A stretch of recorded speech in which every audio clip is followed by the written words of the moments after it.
चलिए आज की डाउट क्लास शुरू करते हैं। पहला सवाल है, तीन वस्तुओं में से प्रत्येक को 180 रुपए के मूल्य पर खरीदा जाता है। उनमें से एक वस्तु को 10% की हानि पर बेचा जाता है। यदि अन्य दो वस्तुओं को ऐसे मूल्य पर बेचना हो जिससे पूरे सौदे में 25% का लाभ हासिल किया जा सके, तो दोनों वस्तु पर लाभ प्रतिशत कितना होना चाहिए। तो भाई ये एक इंपॉर्टेंट क्वेश्चन है। इस तरह के क्वेश्चन एग्जाम के अंदर पूछे जाते हैं और मैं आपको बहुत ही सिंपल तरीका बता रहा हूं इस तरह के क्वेश्चन को करने का। भाई हमें तीन वस्तु दी गई हैं, तो आप तीनों वस्तुओं को अलग अलग रख दीजिए। अब सवाल में क्या कहा गया है कि जो पहली वस्तु है उसको 10% हानि पर बेचा गया। तो भाई हानि को हम इंडिकेट करते हैं यानी दिखाते हैं माइनस से। तो यहाँ पर मैं क्या लिख देता हूं 10। ये पहली वस्तु है, इसमें मैंने गुना किससे कर दी, जितनी उसको हानि हुई है। तो 10 की हानि हुई तो वैल्यू क्या बन जाएगी, तो भाई वैल्यू बन जाएगी माइनस के 10। अब आपसे पूछा गया है कि ये जो बाकी दो वस्तु हैं इनको कितने परसेंट प्रॉफिट यानी कितने परसेंट लाभ पर बेचा जाए कि फाइनली क्या हो, पूरे सौदे में। पूरे सौदे का मतलब कि जब आप इन तीनों वस्तुओं को बेच लेंगे तो बेचने के बाद आपको कितना प्रॉफिट होना चाहिए। भाई आपको प्रॉफिट होना चाहिए 25% का। तो 25 की अगर मैं 3 में गुना करता हूं तो फाइनली कितना आएगा, तो भाई 75 यानी 75 आएगा। अब आपको एक छोटी सी कैलकुलेशन करनी है। आप ये देखिए कि भाई आपकी फाइनली वैल्यू आई है प्लस के 75। कितनी आई है, प्लस के 75। ऊपर वैल्यू आपके पास कितनी है, तो भाई यहाँ पर आपके पास वैल्यू है माइनस के 10। तो मैं यहाँ पर ऐसी क्या कैलकुलेशन करूं, मैं यहाँ पर ऐसी क्या वैल्यू रखूं जिसमें से -10 करने के बाद मेरे पास 75 आए। तो ये बड़ा सिंपल है, आप कहेंगे कि यहाँ पर 85 रख दीजिए। भाई अगर मैं यहाँ पर 85 यानी 85 रख दूंगा और 85 में से मैं 10 माइनस करूंगा तो ये कितना बच जाएगा, भाई ये 75 बच जाएगा। अब ये 85 वैल्यू आपने यहाँ रखी, लेकिन वस्तु आपके पास कितनी है, दो। दोनों को ही किस पर बेचना है, प्रॉफिट पर। तो भाई मैं इसे 2 से भाग कर देता हूं।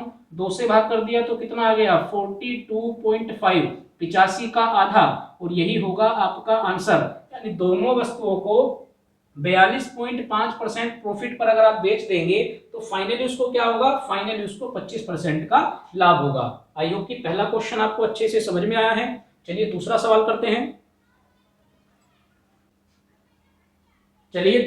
करते हैं। लिखा हुआ है, नियति ने एक स्कूल में साइंस अध्यापिका की नौकरी के लिए आवेदन किया। नौकरी के लिए परीक्षा में उसने भौतिक विज्ञान में 8, रसायन विज्ञान में 8, जीव विज्ञान में 6 और इंटरव्यू में 6.5 अंक प्राप्त किए। फाइनल स्कोर की गणना के लिए क्रमशः 2, 3, 3 और 4 का वेटेज उपरोक्त विषयों को दिया गया था। तो आपको बताना है नियति का भारित औसत अंक यानी वेटेज औसत अंक क्या है। तो भाई जब पहली बार आप इस सवाल को पढ़ेंगे तो आपको समझ में नहीं आएगा कि सवाल के अंदर आपको करना क्या है या सवाल के अंदर आपसे क्या पूछा गया है। लेकिन अगर आपने 10th क्लास के अंदर एक चैप्टर होता है मीन मीडियन मोड, समांतर माध्य, माध्यिका और बहुलक, अगर वो चैप्टर आपने किया है तो उसके अंदर ऐसे क्वेश्चन पूछे जाते हैं। जैसे यहाँ पर क्या पूछा गया है, आपसे भारित औसत अंक पूछा गया है। तो भाई भारित को आप इंग्लिश में कहते हैं वेटेज। ये आपसे पूछा गया है भारित औसत अंक। अब ये आप कैलकुलेट कैसे करेंगे, तो भाई अगर आपको ध्यान आ रहा हो तो 10th क्लास के अंदर उस चैप्टर के अंदर 10th क्लास में उस चैप्टर में कुछ ऐसी वैल्यू होती हैं। एक आपको x दिया जाता है, फिर आपको f दिया जाता है और फिर आप fx कैलकुलेट करते हैं। उसके बाद आप एक फॉर्मूला लगाते हैं sigma fx upon sigma f और तब जाके आपका आंसर आता है। तो आपको इस सवाल के अंदर यही काम करना है। यहाँ पर x क्या होगा, तो जितने मार्क्स नियति को मिलते गए हैं अलग अलग सब्जेक्ट में, एक फिजिक्स है, एक केमिस्ट्री है, एक बायो है और एक उसका इंटरव्यू हुआ है, तो जो मार्क्स उसको मिले हैं पहले आप उसको रख लीजिए। तो भाई फिजिक्स में मिले हैं 8, केमिस्ट्री में 8 मिले हैं, बायोलॉजी में 6 मिले हैं और इंटरव्यू में 6.5 मिले हैं। इतना काम करने के बाद जो उनका मानक है, जो उन्होंने निर्धारित किया हुआ था परीक्षा वालों ने, उसको आप लिखिए। तो भाई फिजिक्स में कितना है 2, केमिस्ट्री में कितना है 3, बायोलॉजी में कितना है 3 और इंटरव्यू में कितना है 4। ये उनका स्टैंडर्ड है। अब आपको क्या बताना है, भारित औसत अंक बताना है। तो सिंपली आप क्या करिए, f और x की आपस में गुना करिए। तो भाई 8 दूनी हो जाएगा 16, 8 तिया 24, 6 तिया 18। इसको आप कैलकुलेट करेंगे, 4 पंजे 20, 0 आएगा, 2 कैरी आएंगे, 4 चिक 24 और 2 26। इतना काम आपने कर लिया।